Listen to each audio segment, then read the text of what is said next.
Hello everyone, welcome to another one of my anime video reviews.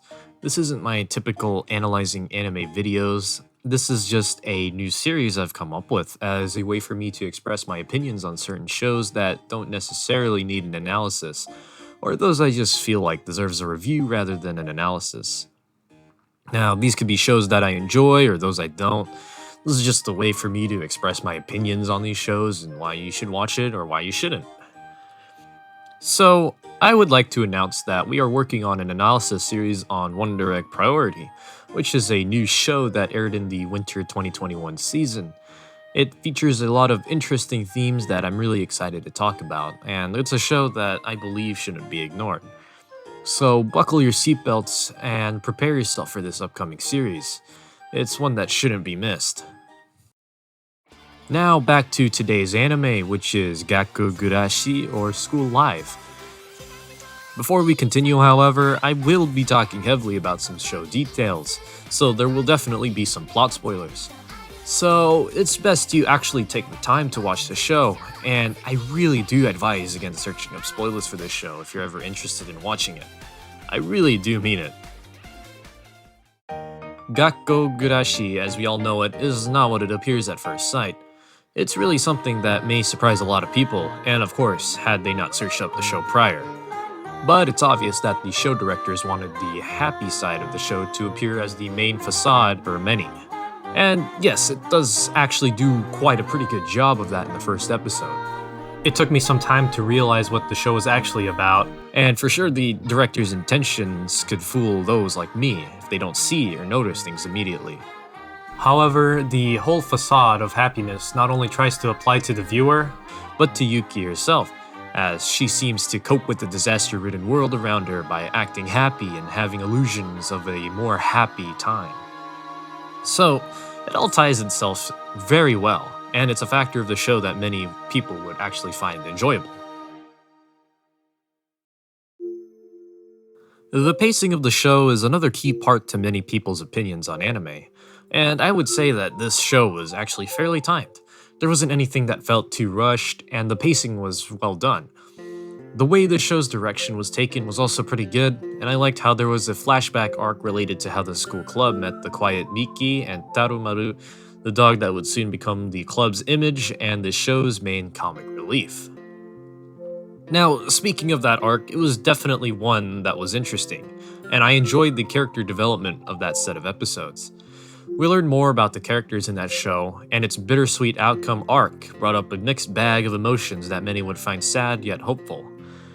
For example, learning about Miki's past and how her friend sacrificed herself in the hopes of finding help would add complexity to Miki's character development, from her becoming shy and quiet to her becoming reserved but more confident and willing to look out for her friends.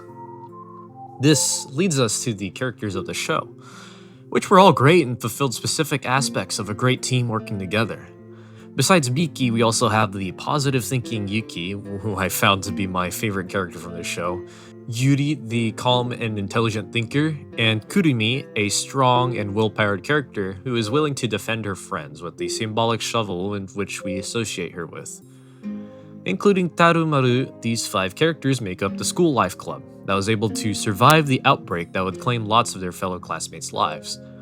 I find the characters' personalities and dynamics to interplay together well, and it shows over the course of the show how well they can work together when put in very difficult situations, such as the show's ending where all hope appeared to be lost when Kurumi got bit, Tarumaru became ravaged, and the school got breached. The character development of Yuki also intrigues me as it raises many questions for the viewer. Many have questioned whether she has a mental illness or such, which forces her to think positively and to have illusions of her Japanese teacher, Megane.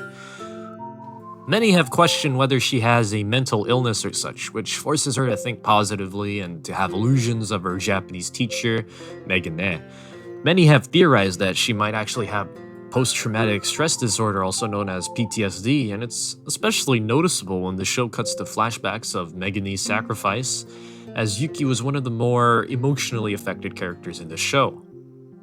Either way, it shows in Yuki's development towards the end of the show that she, herself, has adapted to reality, and overall makes for a great character and why she makes it towards my favorite characters of all time. The soundtrack is also fitting, although nothing too special. However, there are some noticeable tracks in the show, such as the song used in that CD player, We Took Each Other's Hand. I never felt so complete. That bring a strong moment of emotional impact. There's nothing else too big for me to talk about the soundtrack other than that, though, it still receives a pass from me.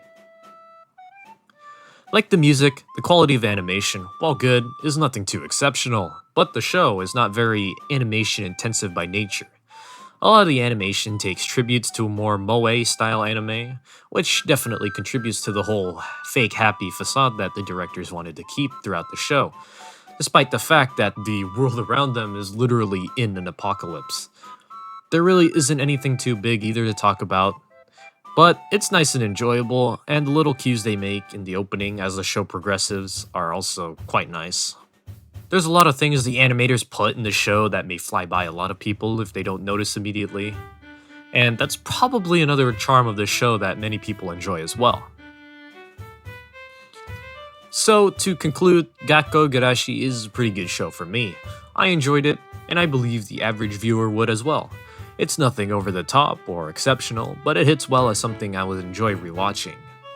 It's a nice, cute little show that doesn't ask for too much, but it may hit a lot in the feels for some, and I would also say that it's quite sad as well towards the end. I think the character development and show progressions and directing techniques are well done, and the animation quality is pretty good. But this anime doesn't speak out to me compared to some of the other shows I've seen, which is why it doesn't really make my favorites. Yuki, however, does make my favorites as I genuinely enjoy her character and how she contributes to the show in general. This show gets a 7 out of 10 for me, which is a good score actually, and passes the average benchmark for my shows in my list. It's one I would actually recommend, however, if you were to recommend this show, avoid giving the plot points, as it's fun to see people get fooled by the reality of it. The directors would like to see people watch this show blindsided, so it's best you spread this show without spoiling or giving context. Anyways, thanks for watching this review, and I'm glad you could stick around for another one of these. I hope you all have a great day, and I'll see you in the next one.